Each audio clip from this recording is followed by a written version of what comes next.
So just a year after winning the NBA championship, the Los Angeles Lakers have been eliminated in the first round. I apologize, my eyes look really weird.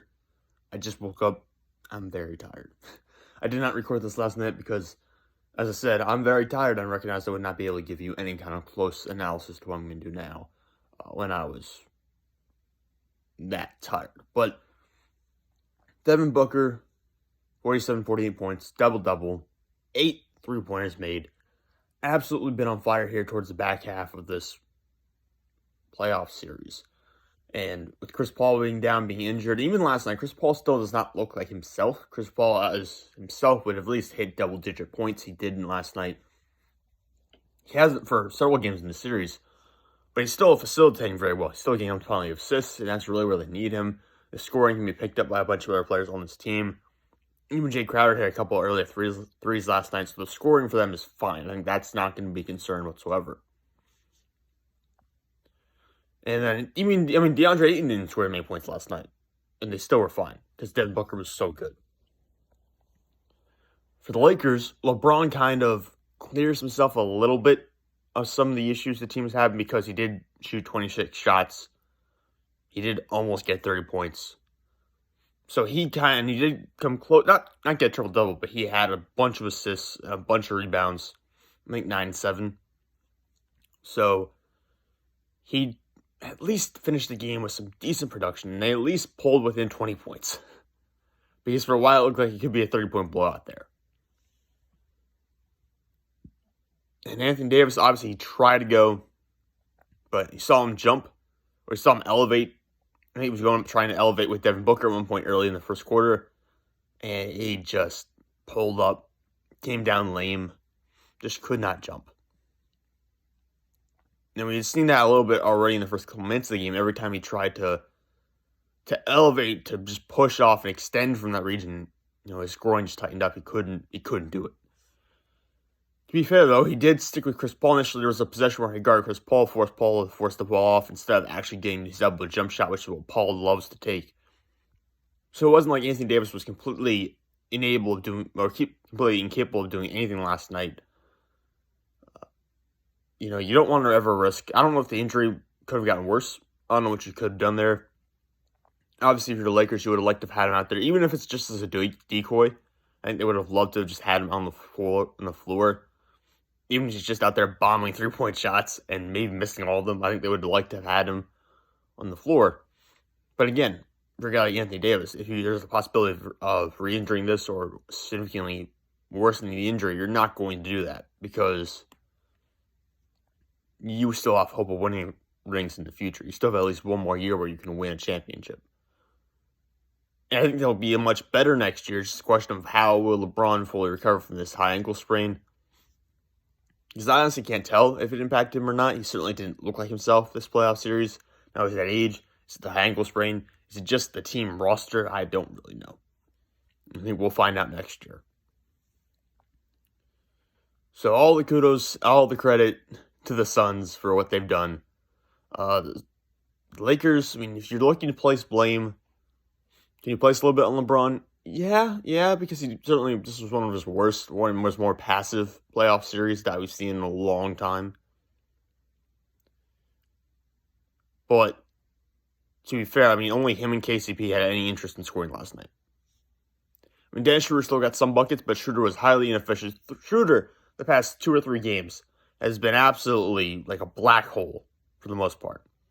I understand saying that I ranked him as a top 12, top 11 free agent this offseason. I have him respectively ranked somewhere I think close to the top 50 players in the NBA going into the season based on what he did in OKC last year. He just did not replicate that in Los Angeles, especially when it counted most. If we're going to try to place blame for the Lakers getting eliminated in the first round, which I know is not necessarily what we should be doing, but is what we love to do, so we might as well just get into that anyways. I don't think any individual player deserves it. I don't think we need to point to AD for missing time or anything like injuries. I don't think we can just point to that and say that alone is the issue. I don't think we can point to KCP or Schroeder or LeBron or any one of those guys or Harrell, Gasol, Drummond. No. when I look at this, I think we need to point to roster construction. Because I know Marc Gasol played a significant role in kind of changing the dynamic of this series once Davis got hurt and getting Drummond off the floor. But at his age, Marc Gasol wasn't doing much. Yeah, he gave you a little bit of outside shot. Yes, he's a bit more of a big body presence than Drummond. He understands the defensive concept better than Drummond does. Drummond got out of position a lot more than Gasol would. But Gasol, any athleticism he has is gone. So you have to understand that there's some concern there.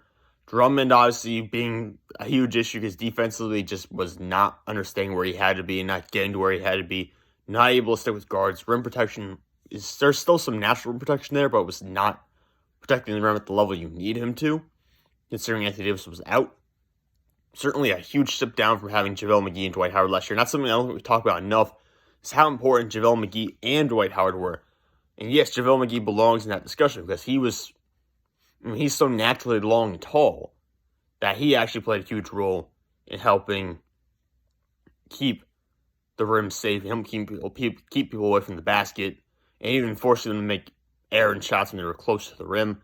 Dwight Howard, same thing. You did not get that with Andre Jones. You did not get that with Marc Gasol. So really, the interior defense that Los Angeles had last year was so dominant, really was not the same this year. I think that's something we need to talk about. I think the roster construction, Dennis Schroeder, obviously did not work out. And he's supposedly deleted Lakers point guard from his Instagram profile. Like, he had a Lakers point guard in his bio, and supposedly he's deleted that. So let's see if he stays in the offseason or not. He already turned down an extension from them previously. Montrezl Harrell was the sixth man of the year last year. Dennis Schroeder was a candidate for the sixth man of the year last year, but Harrell did not play much towards the end of the series. He only had 8 minutes last night. He's not going to like that. Frankly, I'm not a huge fan of that. I understand that he's only going to score inside, not going to shoot threes. So you're putting him on the floor, you're going to put him in the middle on offense, and that kind of clogs the lane for LeBron. Sort of what Andre Jones was doing earlier, and he doesn't offer the same defensive presence that even like someone like Andre Drummond does, because Harrell just is not a strong interior defensive player yet. He's also not a very tall, he's not tall for a center, or center / forward, whatever you want to say. He's kind of a bit of a combo. But he is really good at getting offensive rebounds. He's a high effort player, and I think that kind of deserved at least some playing time in the series when the Lakers clearly were lacking effort. So I think they were looking at that. But then if he just doesn't fit the scheme they're trying to run offensively, then that's just a total roster construction problem. That's not Harrell's fault. That's the Lakers' fault for bringing him in and potentially offering him a lot of money. So looking at this roster, looking at the pieces they do and don't have, looking at how Kyle Kuzma's performed, looking at how KCP's performed, looking at how Horton Tucker's performed, all these guys. Not having Rajon Rondo back, that actually hurt them quite a bit too. So I think looking at what's going on with the Lakers right now, you can point to the roster construction and say, look, this is the biggest issue. You have taken a significant step down from where you were last year in terms of your roster, and some people were saying that this year's roster would be even better. What total BS that was. I mean, it was not even close. So if you're going to point to a failure of the Lakers that led to them losing the series, obviously outside the injuries to AD and LeBron James during the season, I would say the biggest issue with the Lakers was their roster construction, and that's something they're going to have to address this offseason if they want to have a chance at rebounding next year. The other thing for them, though, is they only had about a month off between the seasons, and look at the teams that were in the race last year that just got eliminated early this year. Boston and Miami were in the Eastern Conference Finals, and Miami obviously went to the NBA Finals. So they both got bounced in the first round very quickly. The Lakers were in the finals. They won the finals. They got bounced in the first round. So just a lot of teams that were going deep last year. I mean, the only team that made it to the conference finals that's still playing right now is Denver from last year. The only teams that made it to the semifinals that's still playing this year are Denver, Milwaukee, and the Clippers. And the Clippers might get eliminated in their series still. So they need the rest desperately. They're going to get it. And hopefully they come back better next year.